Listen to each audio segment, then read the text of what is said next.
Real power is when you feel everything, but react to nothing.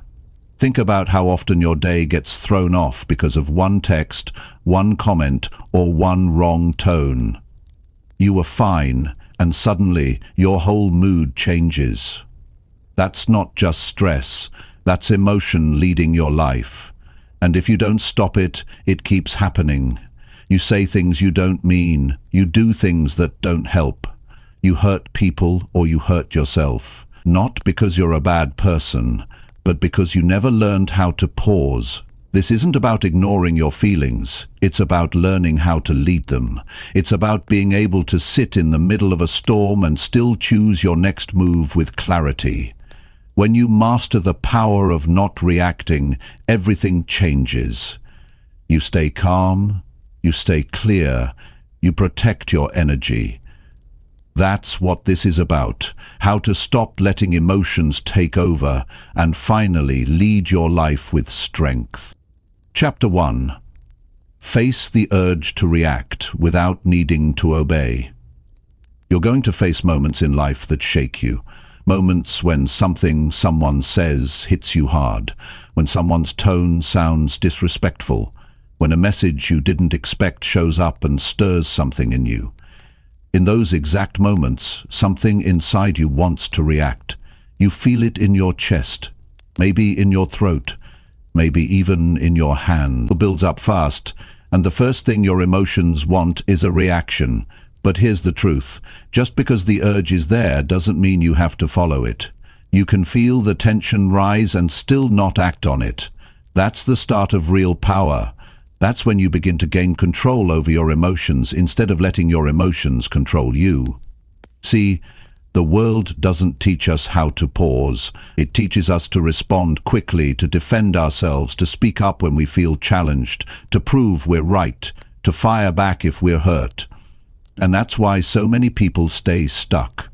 They live their whole lives obeying every single emotional impulse they feel. They think their emotions are the truth.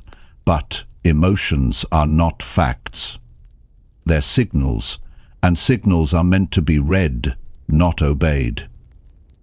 There is a space, a very small one, between the emotion you feel and the action you take.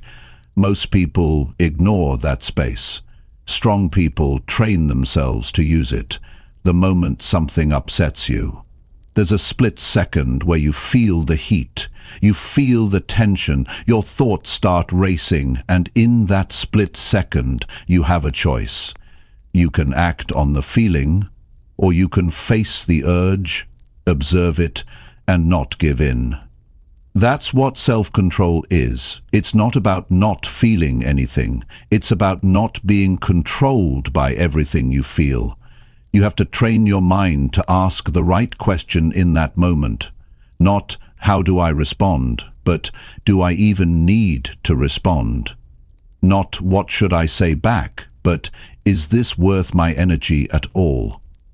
When someone says something offensive, you don't have to answer them. When someone criticizes you unfairly, you don't have to defend yourself. When someone pushes your buttons, you don't have to let them win. And most importantly, when your emotions scream for attention, you don't have to give them the final say. You are not weak for feeling angry. You are not wrong for feeling hurt. Those are real human emotions. But you're stronger when you don't let those emotions run your behavior. Reacting out of emotion gives power to everything around you. Choosing not to react gives power back to you. Now here's the key. You can train this. You can build this like a muscle, but it takes work. It takes awareness. You can start with small things. When someone cuts you off in traffic, when a message online feels disrespectful, when someone talks down to you, feel the emotion rise, but don't obey it. Just sit with it for a moment. Let it be there. Don't run from it. Don't fight it. Just notice it. Feel it fully. Then choose your next move with purpose. That's how real control begins. Not with big dramatic changes, but with small moments of self-awareness. You will feel the need to react, you will feel the pull, but you are not your emotions, you are not your reactions. You are the one watching it all unfold. And that means you're the one who can make a different choice. So many people ruin their peace over things they could have ignored. They argue with people they could have walked away from. They explain themselves to people who already made up their minds. They react out of fear, pride, anger, or insecurity, and all it does is keep them stuck in a loop. A loop where every emotion leads to action, and every action leads to regret. But when you break that loop, when you start facing the urge to react without giving in, you step into a different kind of life. A life where you stay calm under pressure. A life where you walk away with dignity. A life where your peace becomes more important than being right. There is no strength in being loud. There is no strength in being quick to anger. There is strength in knowing how you feel and still choosing not to lose yourself in it. That kind of strength takes practice. It takes patience. But it pays off in every area of your life. You will have better relationships because you're no longer overreacting to small things. You will have more confidence because you're no longer emotionally controlled by other people. You'll think more clearly. You'll act more intentionally. You'll say less and mean more. You'll feel proud of how you handle difficult people. You'll be calm in situations that used to shake you. You'll be still when everything around you is noisy, and people will notice. People respect those who don't react to everything, because it shows maturity, it shows growth, it shows real leadership. And you don't need to be perfect at it. You just need to practice it every day. Maybe today you hold your tongue during an argument. Maybe tomorrow you pause for 5 seconds before you reply. Maybe the next day you walk away instead of staying in the drama. These small wins matter. Every time you choose not to react, you're getting stronger. It's easy to explode. It's easy to lash out. But staying calm, that's real discipline. And discipline is what builds the kind of life most people wish they had. A life where you're no longer controlled by what happens around you, because you've mastered what's happening inside of you. Don't be the person who reacts to everything. Be the one who chooses, the one who decides, the one who keeps control. That's what emotional maturity looks like. That's what real self-respect feels like. It's not about winning every argument. It's about walking away with your peace. You don't need to prove anything to anyone. You don't need to respond to everything that offends you. You don't need to carry the weight of every emotional reaction. You're allowed to feel everything, but you are also allowed to rise above it. The urge to react will always be there, but so will your ability to pause, to reflect, to breathe, to let things pass. And in that pause, in that choice, is where your power lives. You want to change your life? Start right there. Face the urge to react, look it in the eye, and say, "Not this time." That's strength. That's growth. That's how you win. Chapter 2. Let people feel wrong without fixing their view. One of the hardest things for people to do is to let someone believe something wrong about them and not try to fix it. Human beings are wired to want to be understood. We want to be seen clearly. We want to be heard and validated. We want to correct people when they get us wrong. But if you want to grow into a stronger and wiser version of yourself, you need to learn this one thing. Not every misunderstanding needs your time, your words, or your emotional energy. There are going to be people in your life who misunderstand you, people who twist your words, people who judge your actions without knowing your heart, People who assume the worst and never ask questions. And the natural pull is to jump in and explain yourself, to defend your side, to prove them wrong, to show them your intentions were pure. But what you have to understand is this: not everyone deserves that from you. Sometimes people aren't misunderstanding you because they don't know better. Sometimes they're misunderstanding you because it gives them power, or because they're committed to their version of you, or because they have no interest in understanding anything beyond their own view of the world. And trying to change those minds, it drains you. It eats at your peace. It turns your calm into conflict. And most of the time, it doesn't change anything. You don't owe everyone your explanation. You don't need to fix every opinion. If someone wants to see you as the problem, they will, no matter how well you explain your side. And here's what's even harder to accept. Some people feel more comfortable believing the wrong version of you because it fits their narrative, because it protects their ego, because it makes them feel right. And if that's the case, no amount of facts, honesty, or truth will change their mind. The only thing you'll be doing is wasting your time. When you let people feel wrong about you and walk away without defending yourself, that's not weakness, that's power. That's emotional maturity. That's choosing peace over ego. You're not abandoning the truth, you're protecting your energy. And in a world that constantly wants your reaction, protecting your energy is one of the most powerful things you can do. You have to ask yourself, why do I need them to understand me? Is it really going to change anything? Will their opinion of me affect my growth, my peace, or my future? And if the answer is no, you need to learn how to move forward without dragging their view of you with you. You're not responsible for the thoughts other people choose to live with. You're not here to convince everyone you're good. You're here to live with integrity and stay true to your values. You know who you are, you know what you meant, you know your heart, and that has to be enough. Because if you keep chasing the approval of people who misunderstand you, you'll never find rest. You'll always be performing, always explaining, always correcting, and slowly you'll start to lose parts of yourself in the process. This doesn't mean you stop caring about people. This doesn't mean you never clear things up when it truly matters. It means you learn to tell the difference between a conversation that brings clarity and one that just feeds drama. If someone is ready to listen, if they're coming from a place of openness, if they value the relationship, then sure, have the conversation, speak your truth.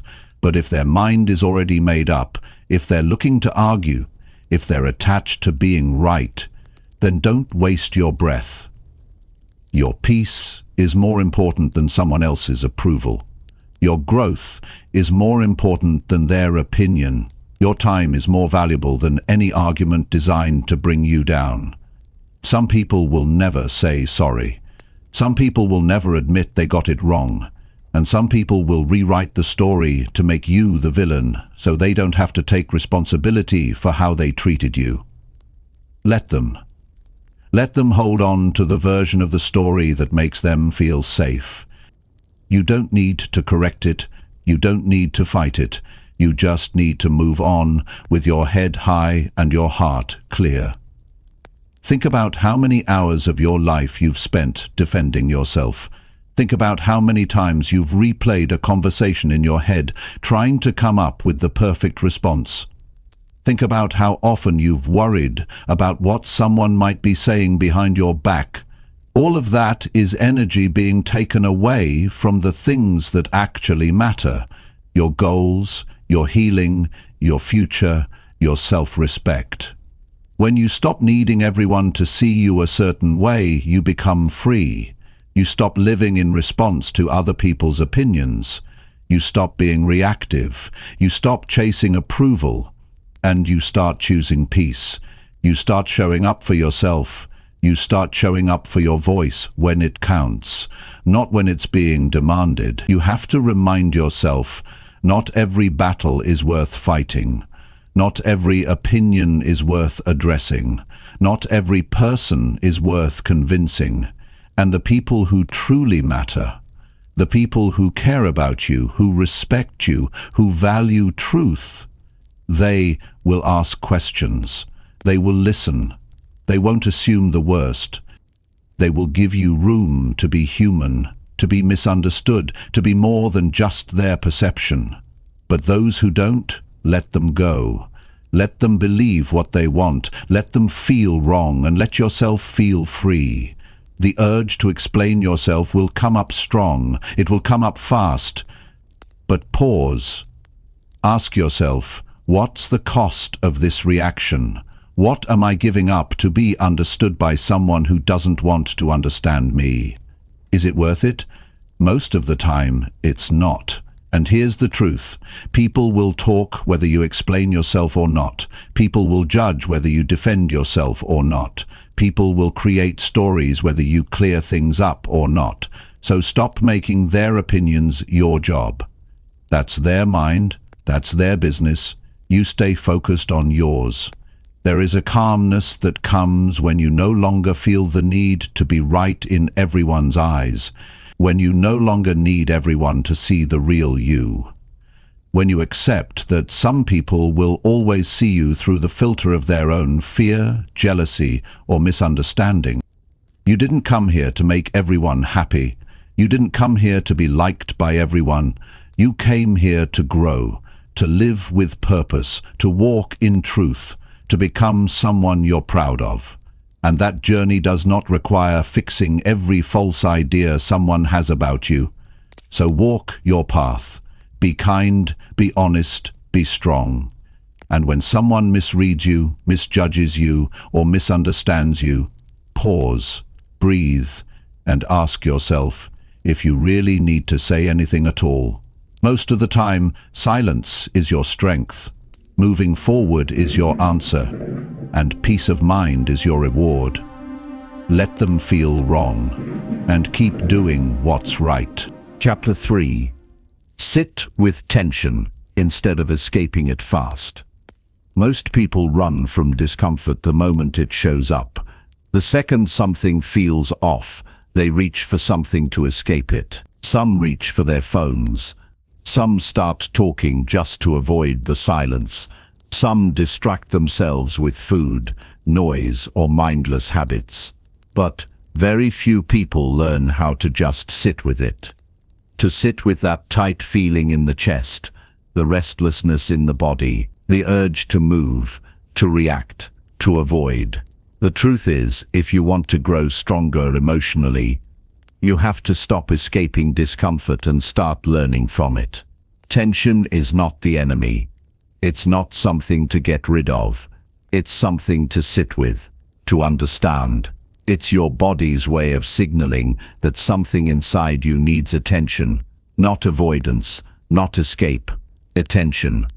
And if you always run from that signal, you'll never deal with the real issue.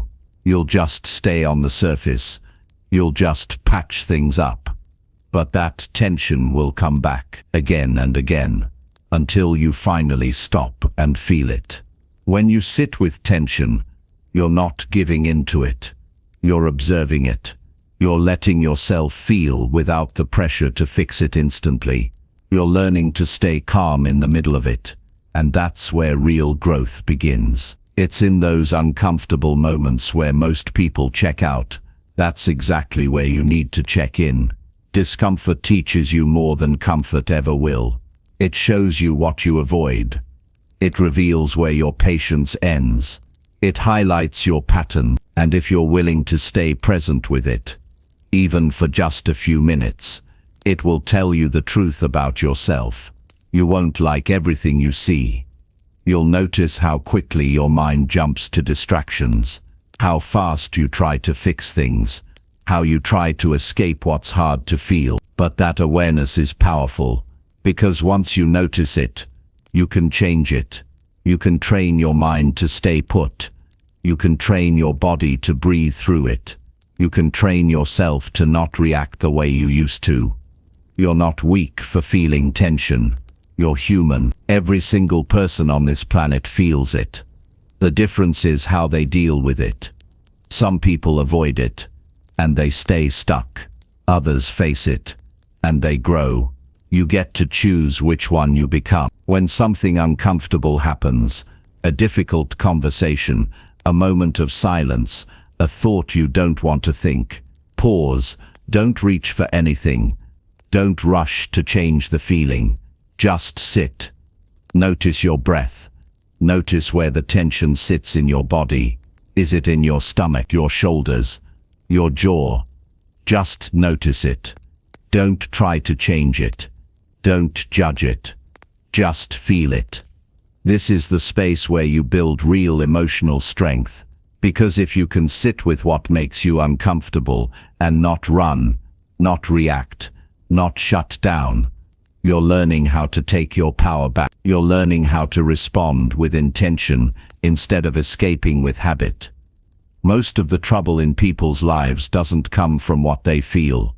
It comes from what they do to avoid what they feel. They say things they don't mean. They make decisions they later regret. They act out of panic, stress, or fear. Not because they're bad people, but because they never learned how to sit still in a hard moment. If you train yourself to sit with tension, you'll notice something strange happens. It doesn't stay as long as you think. It's the resistance to it that makes it feel worse. But when you allow it to be there, it often softens. Your mind becomes clearer. Your thoughts slow down. Your heart rate settles. And in that stillness, you begin to see things more accurately. You don't have to solve everything in the same moment you feel it. Sometimes your job is just to feel it and let it pass through. You're not broken because you feel overwhelmed. You're not doing life wrong because you feel pressure. The goal isn't to avoid tension forever. The goal is to not be controlled by it. There's a deep kind of peace that comes when you stop reacting to every uncomfortable feeling, when you don't need to fix it immediately, when you don't need to hide from it, when you can just sit, breathe, and observe. That's the kind of peace that can't be shaken easily. You learn that you're bigger than your emotions, that you're not your stress, that you're not your fears. That tension is just energy. Energy you can hold. Energy you can move through. Energy you don't have to let ruin your day or damage your relationships. This skill changes everything. It changes how you deal with problems. It changes how you handle conversations. It changes the way you experience pain, frustration, confusion, and sadness. Instead of avoiding, you begin to face. Instead of reacting, you begin to listen. Instead of running, you begin to grow.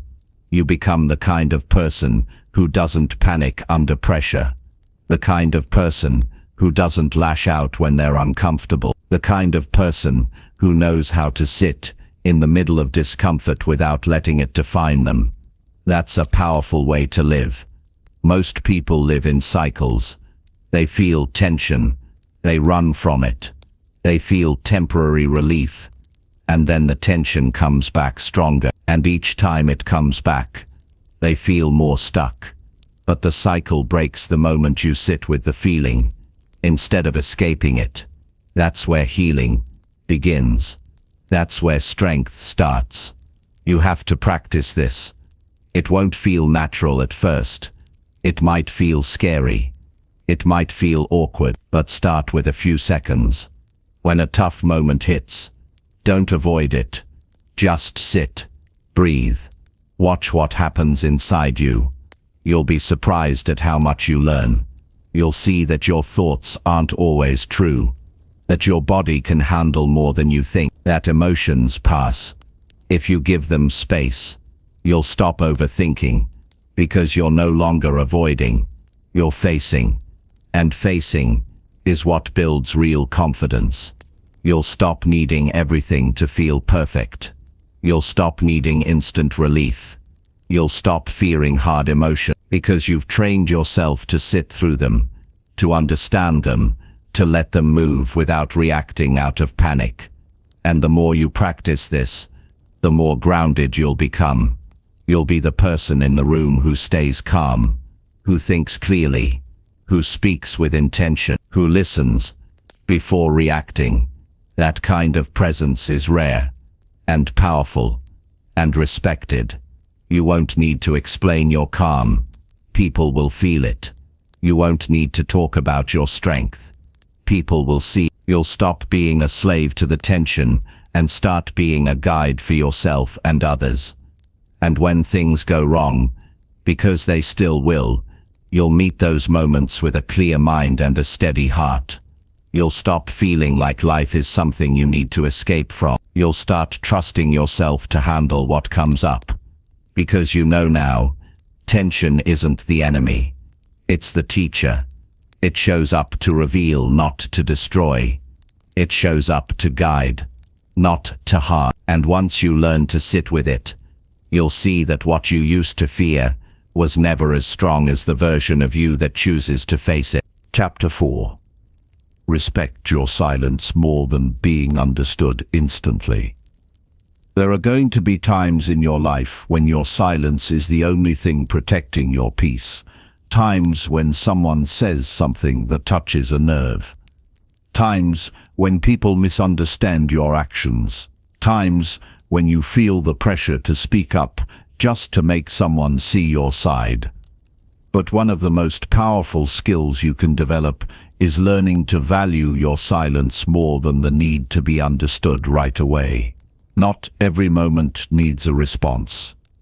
Not every situation requires your voice, and not every misunderstanding deserves your emotional energy. You don't have to rush to fix people's opinions of you. You don't need to jump in and explain your every move.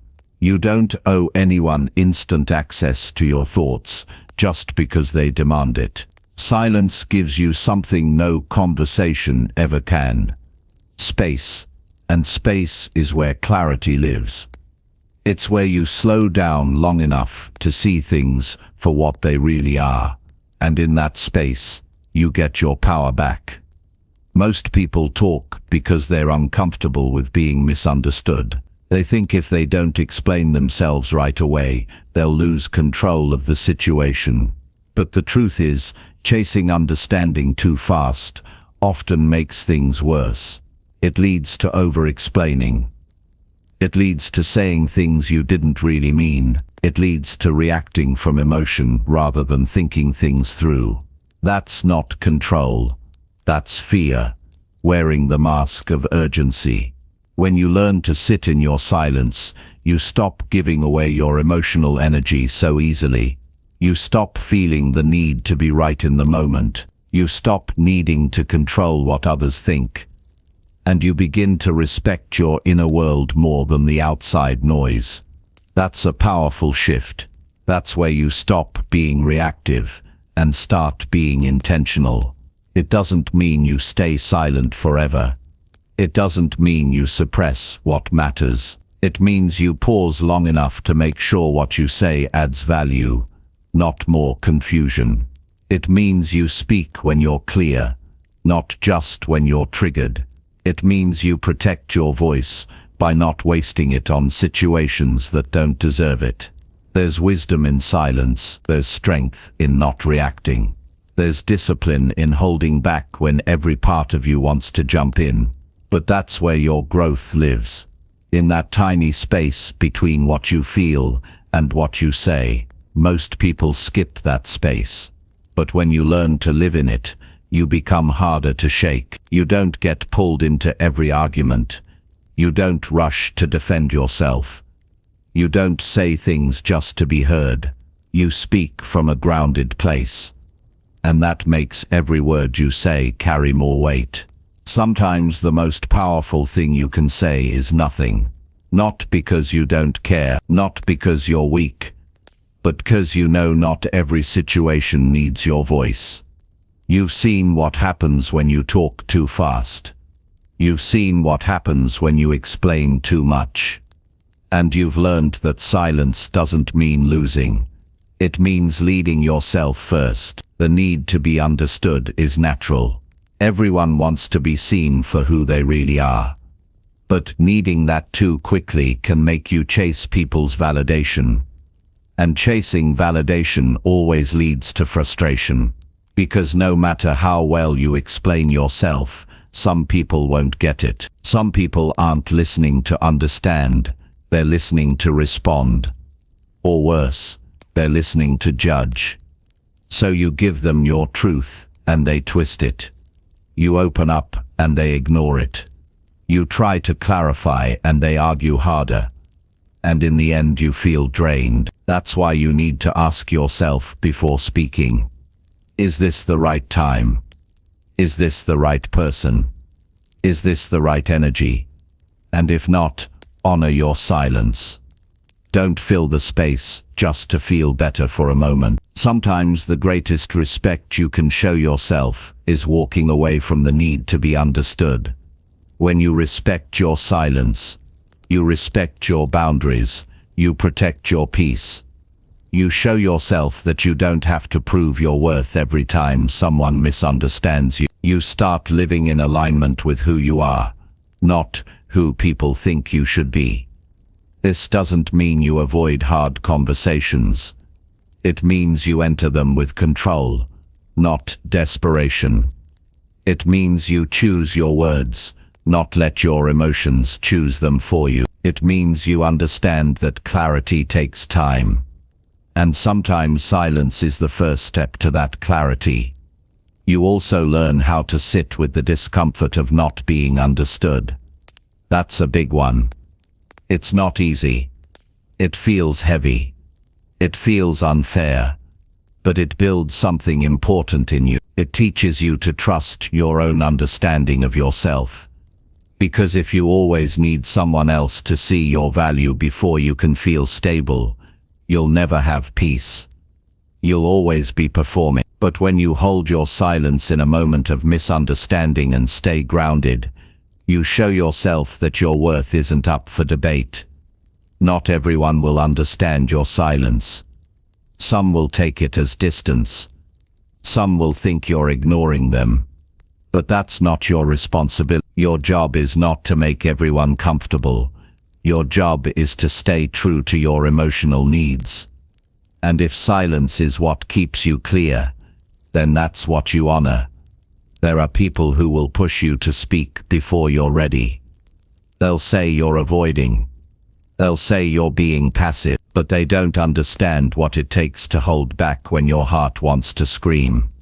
They don't see the strength it takes to pause, to reflect, to not let your emotions lead the moment. That's not passiveness. That's restraint. That's wisdom.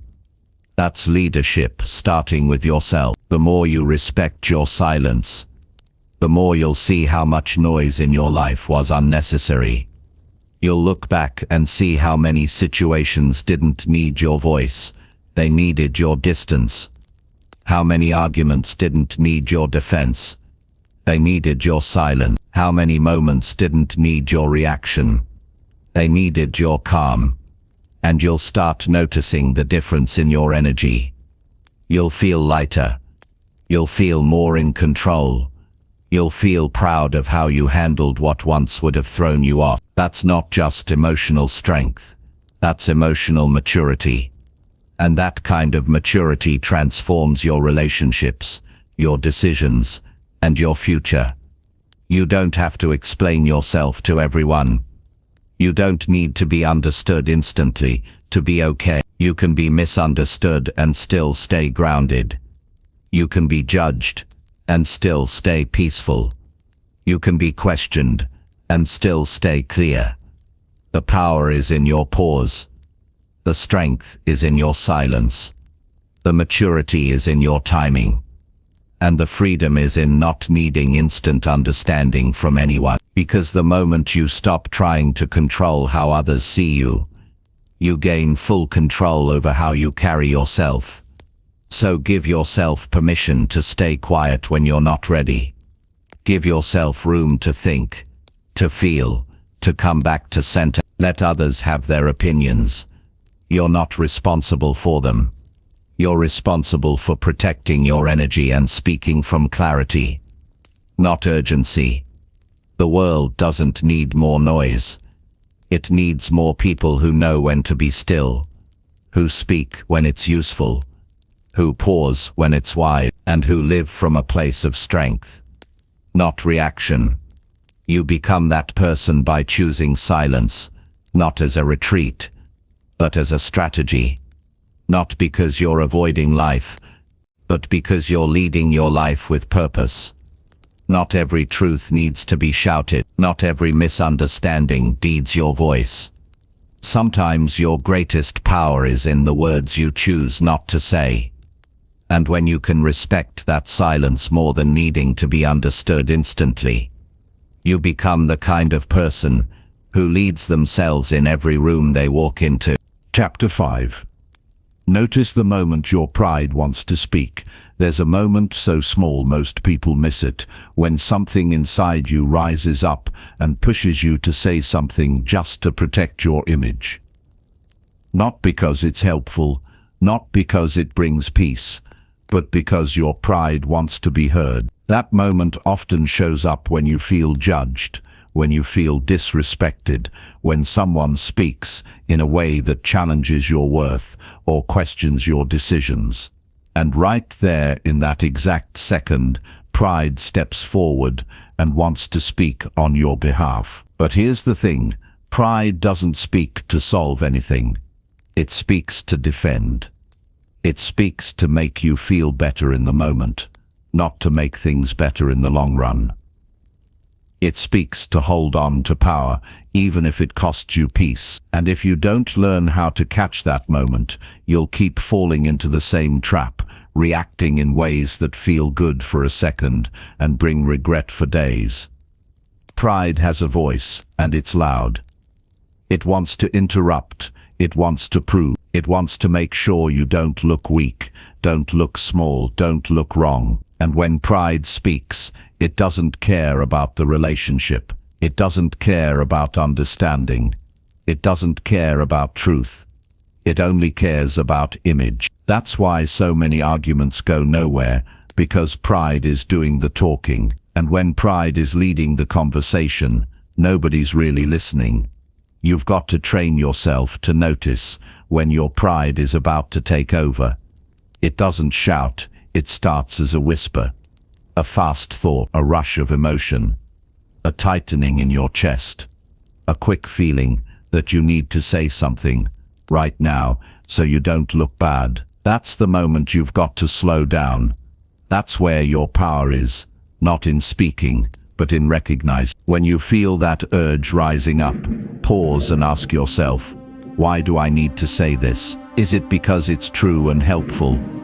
Or is it just my pride trying to win? If it's pride, you've got a choice. You can let it speak and feed the conflict, or you can step back, hold your ground in silence, and let the moment pass without losing your peace. It takes emotional strength to sit with your pride and not obey it. It takes clarity to see that just because you feel the need to respond doesn't mean the response is necessary. And most of all, it takes maturity to value your long-term peace over your short-term ego. Pride always wants the last word. It wants to be right, but being right doesn't always make things better. It doesn't always make you stronger. In fact, it often leaves you more frustrated, more drained, more disconnected, because in the process of trying to win the moment, you lose the bigger picture.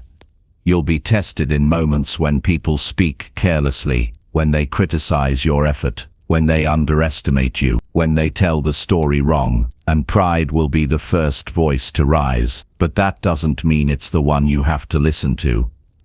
Notice how pride turns small things into big fights, how it makes you say things you didn't plan to say, how it keeps you stuck in cycles of conflict and regret. And the more aware you become of it, the more power you gain over your responses. There's strength in silence. There's power in pausing. There's wisdom in letting your pride speak only inside your mind, but not out loud. You can hear it without giving it the microphone. You can acknowledge it without letting it lead the way. Because real confidence doesn't need to shout. It doesn't need to prove anything. It knows when to speak and when to stay quiet. It knows when to defend and when to let things go. It knows that not every comment deserves a response, and not every opinion needs to be corrected. And that's where your peace starts to grow, in the space between feeling triggered and choosing not to act on it, in the gap between being misunderstood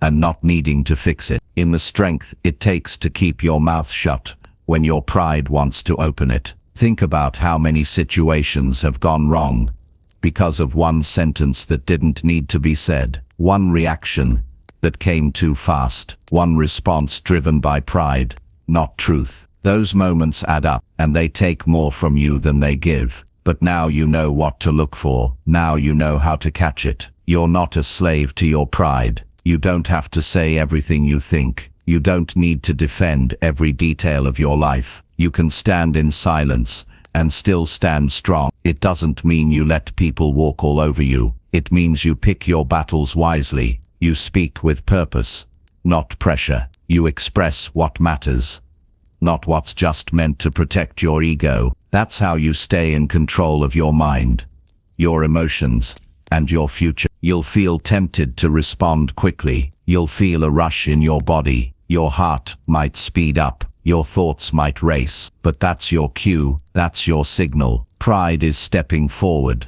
and you now have the awareness to step back. Let others talk. Let others misunderstand. Let others think what they want. That's their journey. Yours is to grow, to lead yourself, to build a life that doesn't depend on other people's opinions. And that kind of life requires you to be in control of your inner world. The moment you notice pride rising, take a breath. Remind yourself who you are. Remind yourself that strength isn't loud. That real power isn't about being right. It's about staying calm. It's about making decisions that align with who you want to be, not just how you feel in the moment. This is a daily practice. It won't be easy. There will be days when you slip, days when your pride gets the better of you. That's okay. What matters is that you're watching now. You're becoming more aware, and awareness is the beginning of change.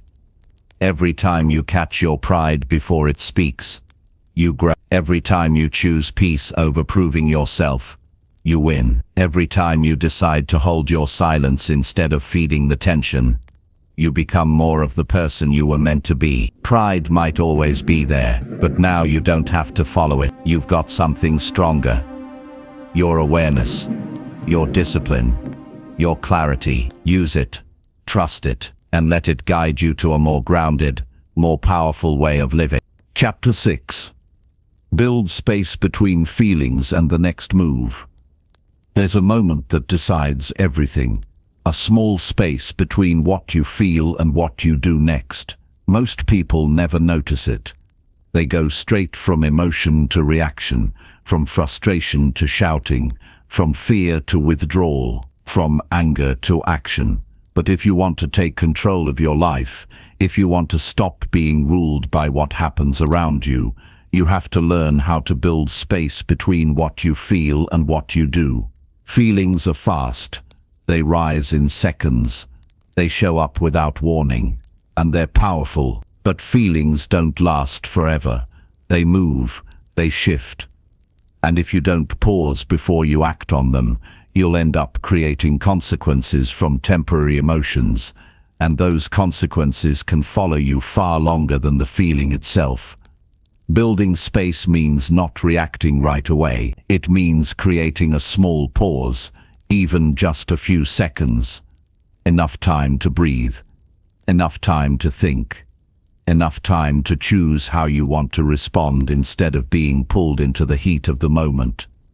That space is where your discipline lives. That space is where your growth begins. You don't have to act just because you feel something. That's what children do. They cry when they're uncomfortable. They shout when they're angry. They hit when they don't get their way. But you're not a child anymore. You have the ability to think, to reflect, to decide what kind of person you want to be, even when you're triggered. Most problems don't come from what people feel. They come from the actions that follow those feelings. It's the angry text, the defensive tone, the emotional decision made too fast, the words spoken that can't be taken back. That's why the space between feelings and action is so important. That space can save relationships. That space can protect your peace. That space can keep your future from being shaped by a moment of emotional chaos. You won't always get it right. Sometimes your emotions will get the better of you. You'll say something before thinking. You'll respond out of hurt. That's human. But the goal is not perfection. The goal is awareness. And awareness creates the opportunity to slow down, to observe what's happening inside you, and to ask yourself if what you're about to do is truly aligned with your values, not just your emotion. Emotions aren't bad. They're information. They're signals. They show you what matters to you. They highlight what's been touched in you. But you don't have to obey every signal. You don't have to act on every emotion. You can feel something deeply and still not respond immediately. That's real strength. That's real emotional intelligence. When you feel triggered, don't rush. Step back internally. Notice what's going on in your body. Is your chest tight? Is your mind racing? That's your cue. That's your moment to create space, to pause, to breathe, to ask yourself what's really going on underneath the surface. Maybe it's not just anger. Maybe it's disappointment. Maybe it's not just frustration. Maybe it's exhaustion. Maybe it's not even about what just happened. Maybe it's about something that happened years ago that still hasn't healed. Without space, you'll never know. Without space, you'll keep reacting to the surface and never reaching the root. Space gives you the chance to choose your next move with clarity, not with emotion alone, but with perspective. And clarity always leads to better decisions. Even if the feeling is intense, even if you feel like you need to say something right now, space reminds you that most things aren't as urgent as they feel in the moment. When you create space between your emotions and your actions, you're not suppressing your feelings. You're giving yourself a chance to understand them. You're allowing yourself to respond from a place of stability instead of chaos. And every time you do that, you build a new pattern, a new habit, a new level of emotional maturity. Imagine how different your day would be if you created that space during conflict. Imagine how many arguments would end before they started. Imagine how much regret you'd avoid. Imagine how many things you wouldn't have to apologize for. That's what this habit creates. A more peaceful, intentional life. You have to train yourself to slow down emotionally. That doesn't mean you avoid what you feel. It means you face it with patience. You breathe through it. You ask questions instead of jumping to conclusions. You give yourself the gift of not reacting on impulse. People will challenge you. Life will throw things at you. And your emotions will respond. That's normal. But your actions are still your choice. That's where your freedom. You don't have to act out every time something pushes your buttons. You can learn to pause, to sit, to breathe, and then to decide. This practice doesn't just help you stay calm, it helps you understand yourself. You begin to see your emotional triggers more clearly. You notice the pattern. You learn what situations affect you the most. And from that awareness you start to grow. You don't just manage emotions. You master them. You don't just avoid conflict. You learn how to navigate it with wisdom.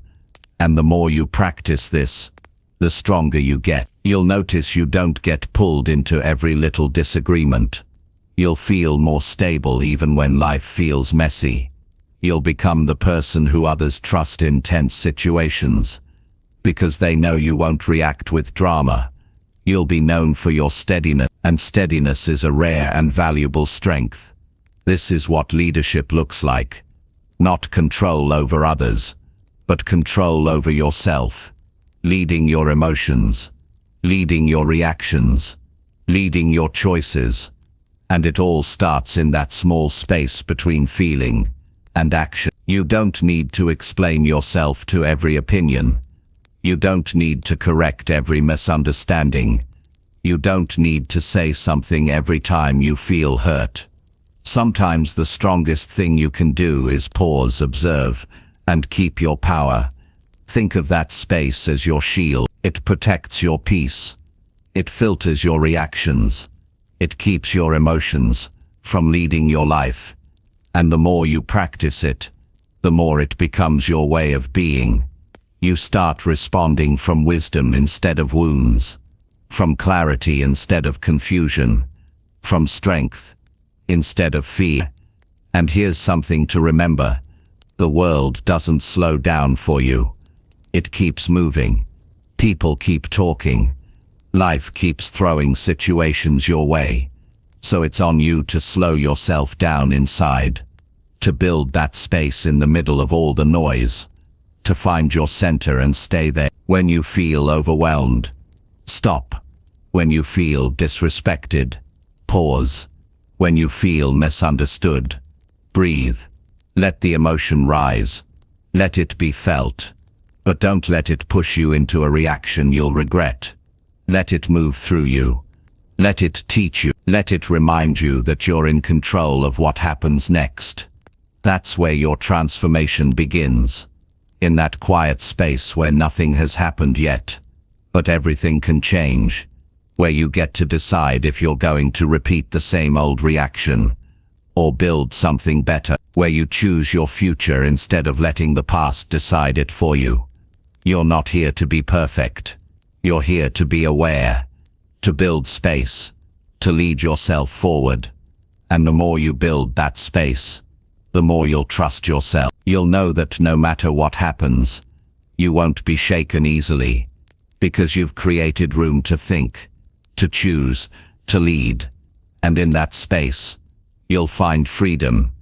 The freedom to act on your values, not your emotions. The freedom to walk away when needed. The freedom to stay calm when others are losing their minds. That freedom comes from practice, from daily effort, from choosing space, again and again. And that choice made quietly, consistently, patiently, will change your life. Chapter 7. Stop chasing control over how others treat you. One of the most exhausting things you can do in life is try to control how other people treat you. It sounds reasonable at first. We all want respect, fairness, kindness. We want to be appreciated and treated well. But here's the truth that most people don't like to hear. You cannot force anyone to act right, speak right, or feel the way you want them to. People will treat you based on their level of awareness, not your level of effort. And the more you chase control over someone else's behavior, the more you lose control over your own peace. You can communicate clearly, you can set healthy boundaries, you can show up with integrity. But none of that guarantees people will match your energy. None of that guarantees kindness. Some people will still misunderstand you. Some will disrespect you. Some will ignore your worth even when you've done everything right. That's not your failure. That's their limitation. You have to stop tying your emotional state to someone else's behavior. If your peace depends on how someone else talks to you, treats you, includes you, supports you, then you've handed over your power.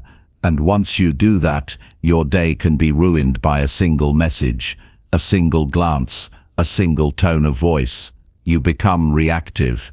You become anxious. You become drained, not because of who you are, but because of who you're trying to fix. Trying to control how others treat you is like trying to control the weather. You can prepare for it. You can respond wisely. But you can't make the sun shine just because you want it to. The same is true with people. You can't force someone to value what they don't understand. You can't make someone show up for you the way you show up for them. And the more you try to control it, the more pain you invite into your life. Let people reveal who they are. Give them the freedom to show their patterns. If they're inconsistent, believe it. If they're disrespectful, see it for what it is. Stop twisting yourself into someone else's expectations just to earn the treatment you think you deserve. You don't have to earn basic respect. And if someone makes you feel like you do, that's a red flag, not a challenge to win them over.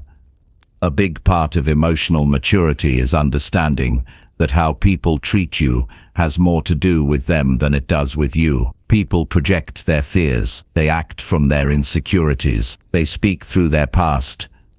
And if you take it all personally, you will spend your whole life adjusting yourself for people who don't even understand themselves.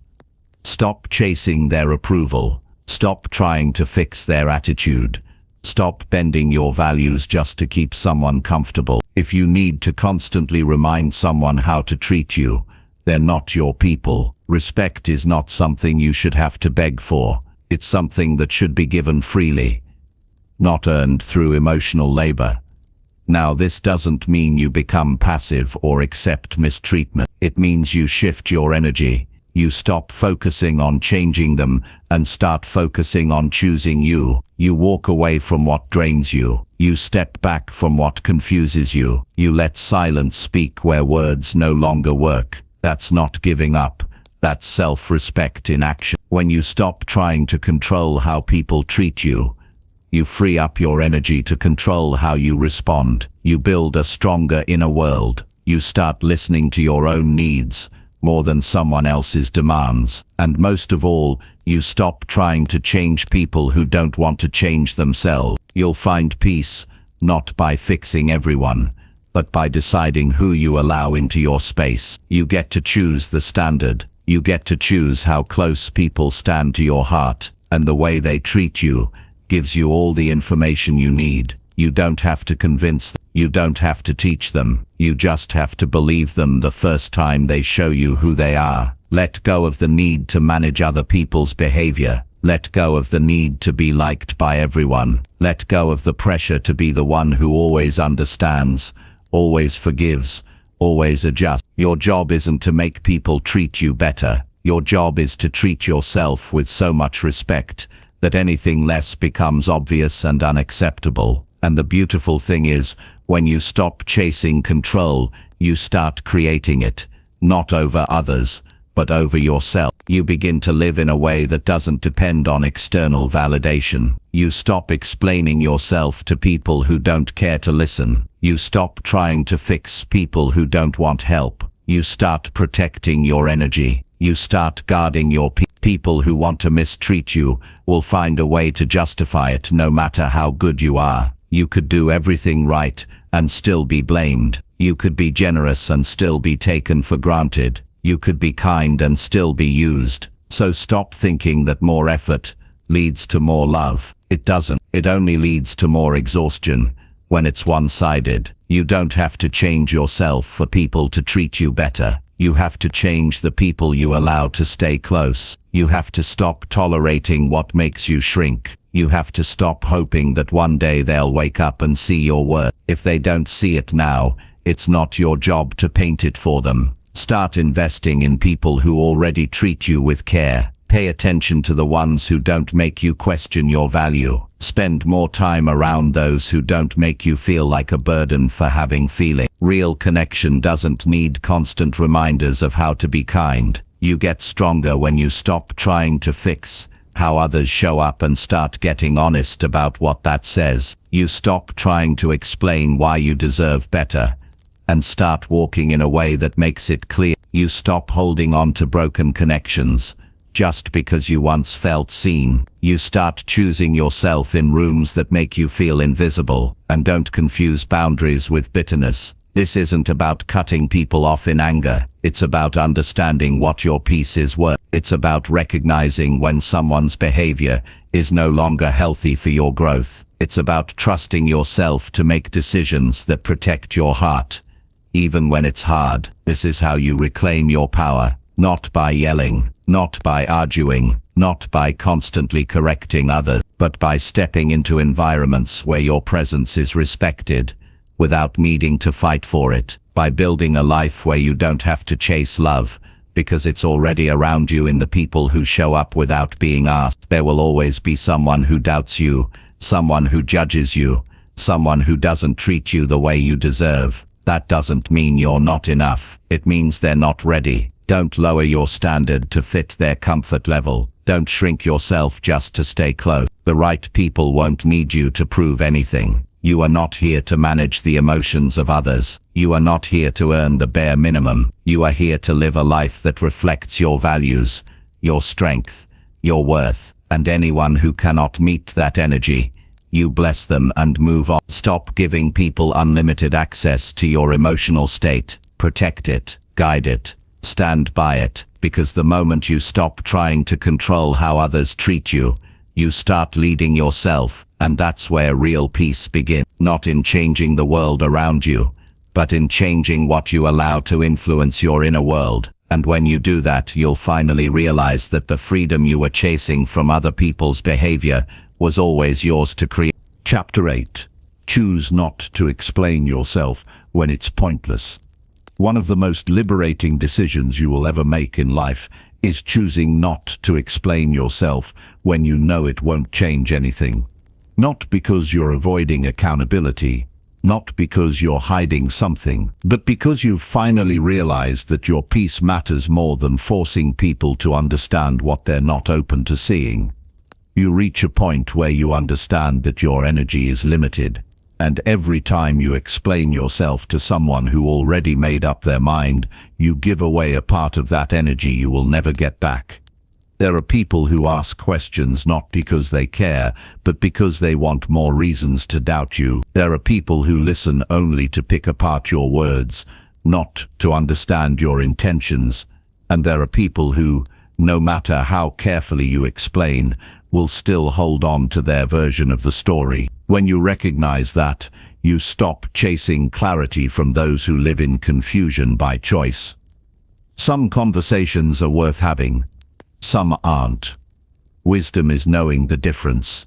You don't owe everyone an explanation, especially when the goal isn't resolution but control. Especially when it's not about learning, it's about winning. Some people ask why not because they want insight, but because they're ready to argue with whatever you say. And when you feel that coming, it's not weak to say nothing. It's why, when you stop explaining yourself to people who are not really listening, you reclaim a part of yourself. You no longer feel the pressure to prove, to convince, to defend your every move. You breathe deeper. You feel stronger. You begin to live for truth, not approval, because explaining yourself only works when the person on the other side is actually open to hearing, open to caring, open to letting go of their assumptions. There's a kind of exhaustion that comes from over-explaining. It leaves you drained. It leaves you second-guessing yourself. It keeps you stuck in cycles of trying to manage someone else's thoughts. But that's not your job. You're not responsible for fixing someone's opinion. You're responsible for living with integrity and letting that speak for itself. If someone misunderstands you and you've done your part to be clear, then you've done enough.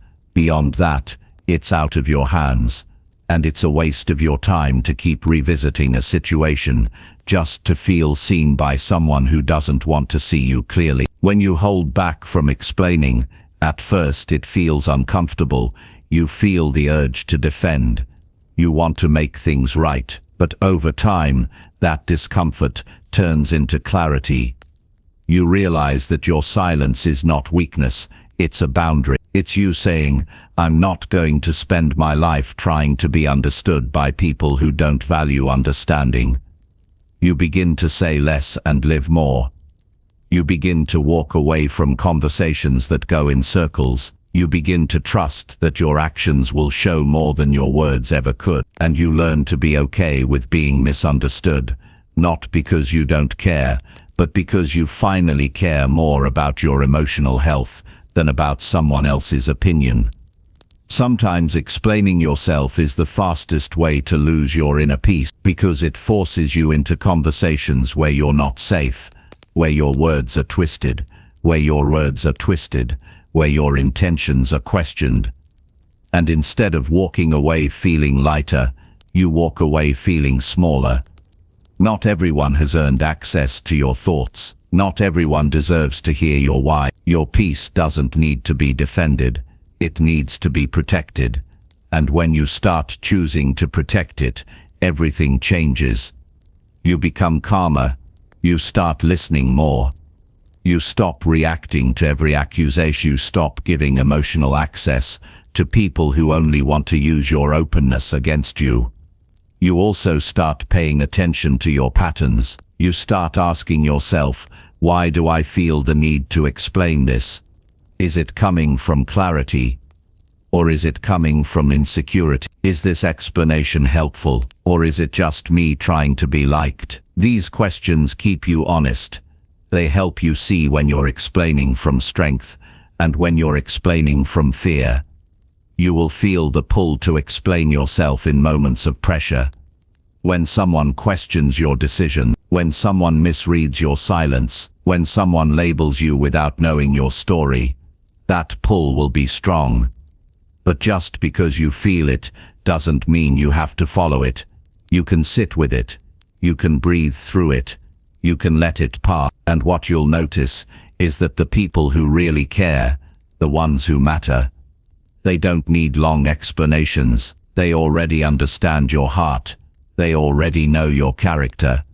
And when they don't, they ask with humility, not judgment. They give you space. They listen. They don't demand instant clarity. And those are the people who are worth your effort.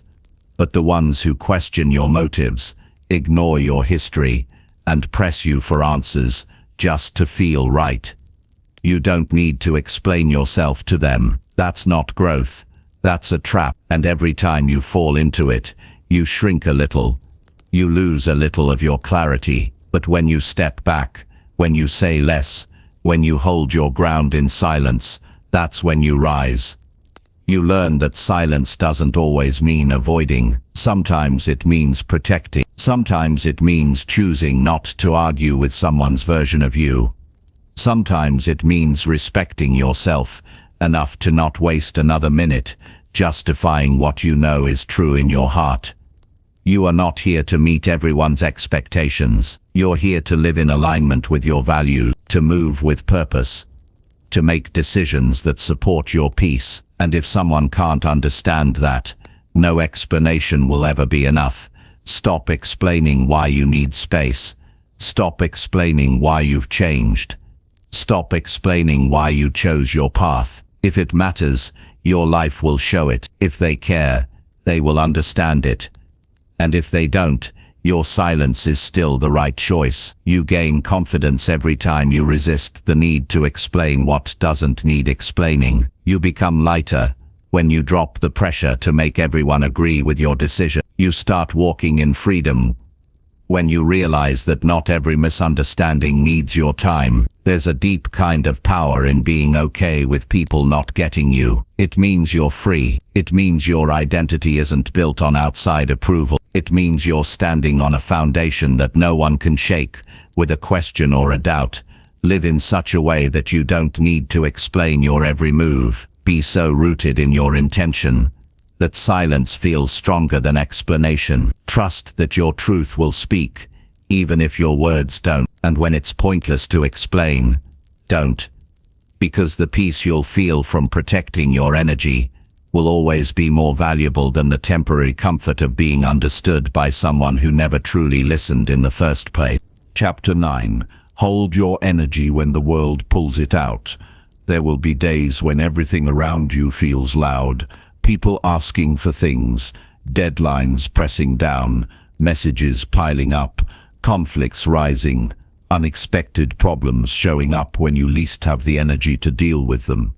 And in the middle of all of that, there's one thing the world keeps doing, pulling your energy in every direction. Everyone wants something. Everything feels urgent. And if you're not careful, you'll give yourself away piece by piece until there's nothing left for you. You have to learn how to hold your energy when the world pulls it out of you. Not because you're selfish, not because you don't care, but because you know how easily you can lose your peace if you don't protect it. This is about learning to stay steady in a world that's always moving fast. It's about not letting every demand, every distraction, and every emotion pull you away from your center. You don't owe your full emotional attention to everything that happens around you. Not every situation deserves your full reaction. Not every conversation needs your complete emotional investment. You get to choose where your energy goes, and that choice, when made consistently, will shape the quality of your life. There's a difference between being present and being pulled. Being present means you're here, but grounded. Being pulled means your mind, your emotions, and your focus are constantly being scattered by external forces. One text can ruin your whole day. One comment can shift your whole mood. One look from someone else, and suddenly you feel off balance. But here's what you must understand. Your energy is your responsibility. You can't give the world permission to decide how much of yourself you hand out. You have to be aware of your own limit. You have to know when you're stretching too far, and more importantly, you have to know when to pull back. People will keep asking. Life will keep demanding. The world won't stop knocking. But you have to know when to answer, and when to let the moment pass. You can't pour yourself into every fire. You can't chase peace by pleasing everyone, because if you try to meet every need, respond to every emotion, fix every problem, you will break down, not all at once, but slowly, daily, until exhaustion becomes your normal. Holding your energy is not about being distant, it's about being wise. It's about knowing that when your mind is tired, your decisions get weaker. When your heart is drained, your patience gets shorter. When your energy is scattered, your focus disappears. And when you live like that for too long, you forget who you are. So slow down, pay attention to what drains you. Notice who leaves you feeling heavy after every conversation. Notice what situations cause your thoughts to spiral. Then ask yourself, do I need to give this my full energy? Or do I need to protect myself right now? You're not being rude by creating space, you're being responsible. Because the version of you that shows up tired, reactive, or overwhelmed isn't helping anyone. When you hold your energy, you become more clear. You make better choices. You stay calm in difficult moments. You're able to give from a place of strength, not obligation. The world often teaches you that giving everything is a sign of love, but that's not love. That's burnout. That's emotional exhaustion, dressed up as kindness. Real love starts with self-respect. And self-respect says, I can care deeply about others without losing myself in the process. You also have to stop giving emotional access to people who don't know what to do with it. Just because someone pulls at your attention doesn't mean they deserve your energy. You are not a solution to every problem. You are not a reaction to every emotion. You are allowed to be still when the world is loud. You are allowed to say no without guilt. You are allowed to choose peace over urgency. And don't mistake holding your energy for being disconnected. You're not pulling away, you're pulling inward. You're learning how to refill before you give. You're choosing strength over reaction. You're creating space inside yourself to breathe, think, feel, and choose instead of being driven by everything that happens around you. It's also important to recognize the patterns. Are you constantly feeling drained after certain conversations? Are you always tense after scrolling through your phone? Do you find yourself snapping at people because your mind is overwhelmed? These are signs. These are your body's way of telling you that you've let too much in, that you've opened the door to too many voices, that you need to pull back and recenter. Holding your energy means having the discipline to pause, to ask yourself before jumping in, is this mine to carry? Is this my problem to solve? Is this the best use of my time and strength right now? And if the answer is no, you honor that, not with guilt, not with apology, but with confidence that you're doing what's best for your long-term well-being. This isn't about building walls, it's about building boundaries, and those boundaries don't push people away. They keep you whole. They remind you that you matter too, that your needs are valid, that your rest is necessary, that your presence is more powerful when it's not stretched too thin. The world will always be full of noise, but you don't have to match its volume. You don't have to be available every second. You don't have to carry things that were never meant for you. Let go of the guilt. Let go of the pressure. Choose to protect your peace even when others don't understand it, because at the end of the day, no one else will feel the weight you carry. No one else will feel the emotional cost of always giving. Only you will wake up tired in your soul. Only you will feel scattered in your mind. So do the responsible thing. Step back when you need to. Stay quiet when it helps. And hold your energy like it's your most valuable currency. Because it is. You'll start to notice the difference. You'll notice how much clearer your thoughts become, how much more stable your emotions feel, how much more present you are with people who actually matter. And most of all, you'll start to recognize yourself again, not the version that's always running around trying to keep up, but the version that's calm, clear, strong and centered. That version of you exists, but it can only come forward when you stop giving your energy to everything and start choosing what truly deserves it. The world will still spin. Problems will still arise. People will still have expectations, but you will no longer be pulled in 100 directions by all of it, because you've made a decision to hold your energy, not out of fear, but out of wisdom, not out of withdrawal, but out of strength, not because you don't care, but because you finally care enough about yourself to stop pouring from an empty cup. Chapter 10. Decide to lead yourself before emotions lead you. Every day you wake up, one question is already waiting for you. Who's going to lead your life today? You or your emotions? That choice might seem small, but it's the difference between building a life that's grounded in direction and discipline, or one that's constantly reacting to whatever feeling shows up. Emotions are part of being human. You will feel anger, sadness, excitement, fear, doubt, frustration, hope. Sometimes all in one day. But those emotions are not built to lead you. They are meant to be noticed, understood, and managed. You were never meant to follow every emotional wave. You were meant to lead yourself through them.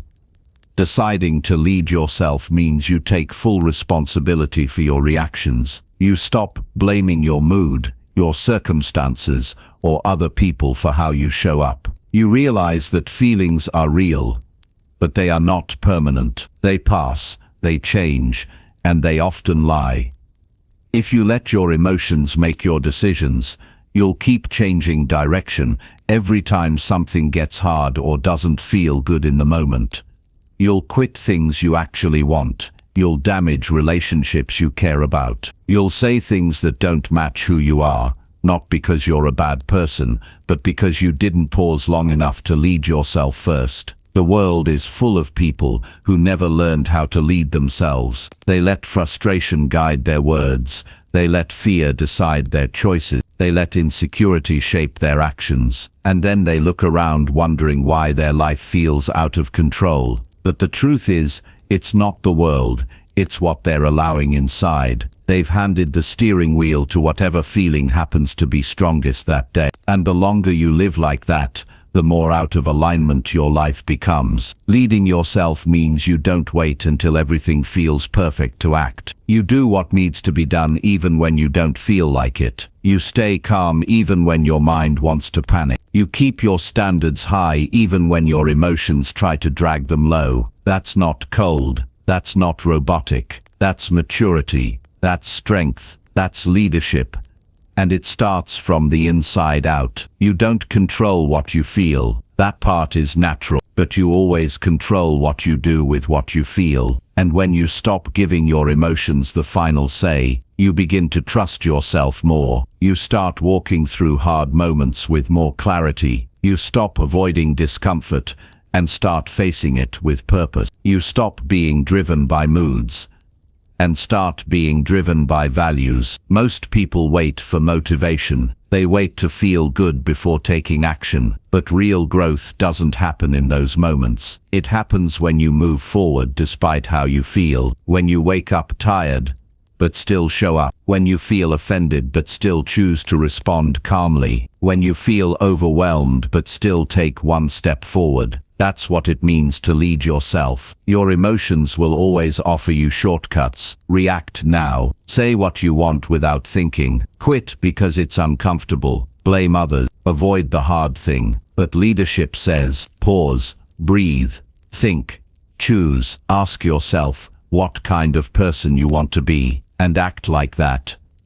Not based on your current emotion, but based on your long-term vision. You don't build a strong life by obeying every emotional impulse. You build it by staying steady when everything inside you wants to escape. You build it by doing the right thing when the easy thing feels better. And every time you choose to lead yourself in those moments, you become a little more confident, a little more stable, a little more aligned with who you really are. Emotions are temporary, but their consequences can be permanent. One decision made in anger, one conversation spoken in frustration, one opportunity missed because of fear. All of these moments add up. But when you lead yourself, you start to slow things down. You start asking better questions. What matters most right now? What's the outcome I actually want? Is this emotion helping or hurting me? And based on those answers, you make a decision that reflects your strength, not your stress. People will say things that trigger you. Life will challenge you. Your plans won't always go smoothly. But if your inner world is led by discipline instead of emotion, you stay clear. You stop being shaken by everything around you. You stop falling for the same emotional traps, and you start building something that actually lasts. It doesn't mean you stop feeling. It means you feel deeply and still act wise. It means you give yourself space to process without letting your emotions push you into reactions you'll regret. It means you respect your feelings, but you don't let them run your life. When you start leading yourself, you stop being so easily influenced by the moods of others. You stop being dragged into every emotional storm. You recognize that someone else's bad day doesn't have to become yours. That someone's anger doesn't require your reaction. That someone's opinion doesn't have to shake your confidence. You begin to live from the inside out, not the outside in. And that shift gives you power. Because the truth is, the strongest people aren't the ones who feel the least. They're the ones who feel everything but still make wise decisions. They're the ones who know when to step back, when to speak, when to let go, and when to hold the line. They don't let the emotion of the moment destroy the foundation they've spent years building. Leadership is not about being in control of everything. It's about being in control of yourself, even when everything around you feels out of control. It's about making decisions that align with your values, not your moods. It's about building a life that you don't have to escape from when things get hard. Every time you choose to lead yourself first, you grow stronger. You start to develop trust with yourself. You begin to believe that no matter what comes up, you can handle it without losing yourself. And that belief creates confidence. Not a loud, flashy confidence, but a quiet, deep kind that can't be shaken easily. You'll start noticing the difference in your relationship. You'll communicate more clearly. You'll handle tension with calm. You won't need to win every argument. You won't have to prove your worth, because when you lead yourself, your presence speaks for you. Your actions carry more weight. Your decisions inspire trust, not because they're perfect, but because they're made with clarity, not chaos. There's something powerful about being able to say, I feel frustrated, but I'm not going to act on it right now. Or, I feel scared, but I'm going to keep moving. Or, I feel misunderstood, but I'm going to stay grounded. That's what real leadership looks like. And it doesn't start with managing others. It starts with managing your own mind.